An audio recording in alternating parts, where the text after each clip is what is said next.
ফরিদপুরের ভাঙ্গায় আধিপত্য বিস্তারকে কেন্দ্র করে দুই ইউনিয়নবাসীর সংঘর্ষে পুলিশসহ অর্ধশতাধিক মানুষ আহত হয়েছেন। সকাল থেকে দফায় দফায় চলে সংঘর্ষ। এতে ঢাকা ফরিদপুর বরিশাল মহাসড়কে প্রায় ৫ ঘন্টা বন্ধ থাকে যান চলাচল। ভোগান্তিতে পড়েন যাত্রীরা। সংঘর্ষ থামলেও এলাকায় পরিস্থিতি থমথমে। রেইনবো অ্যাক্রোপ্লাস্টে অ্যাক্রিলিক এমালশন থাকায় মুছে ফেলা যায় যে কোনো দাগ সহজেই। Rainbow Paints.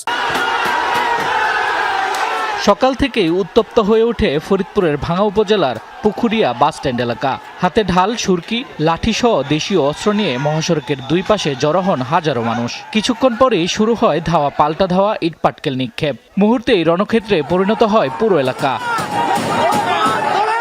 স্থানীয়রা জানায়, পুকুরিয়া বাসস্ট্যান্ডের নিয়ন্ত্রণ ও আধিপত্য নিয়ে দীর্ঘদিন ধরে বিরোধ চলছিল মানিকদহ ইউনিয়নের সুলতান মাতব্বর ও মজিব মাতব্বরের সমর্থক এবং হামিরদি ইউনিয়নের সিরু মাতব্বর, কামাল মাতব্বর, জাহিদ মাতব্বরের সমর্থকদের মধ্যে।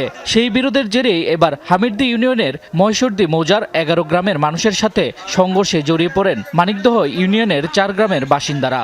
৮-১০ গ্রামের মানুষ দুই পক্ষ সংঘর্ষ করে। 11 গ্রাম আর ব্রাহ্মণকান্দা 4 গ্রাম।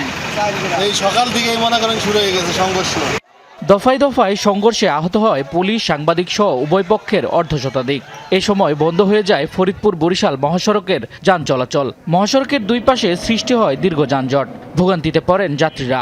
পরে খবর পেয়ে পুলিশ ঘটনাস্থলে পৌঁছে পরিস্থিতি নিয়ন্ত্রণে আনতে টিয়ারশেল ছোড়ে। তবুও থামানো যায়নি সংঘর্ষ।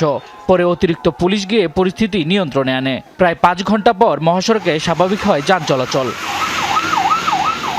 পুকুরিয়া জায়গায় আসার পরে প্রচণ্ড কাজে লাগছে এবং এখানে আমি 2 ঘন্টা বসা। পুলিশ আসার পরে এটা নিয়ন্ত্রণ করছে, নিয়ন্ত্রণ করার পরে এখন আর কি স্বাভাবিক চলাচলতে আসলাম। আমরা উভয় পক্ষই কি নিবৃত্ত করতে চেষ্টা করেছি। অলরেডি দুই পক্ষ দুদিকে চলে গিয়েছে, এখন পরিস্থিতি স্বাভাবিক।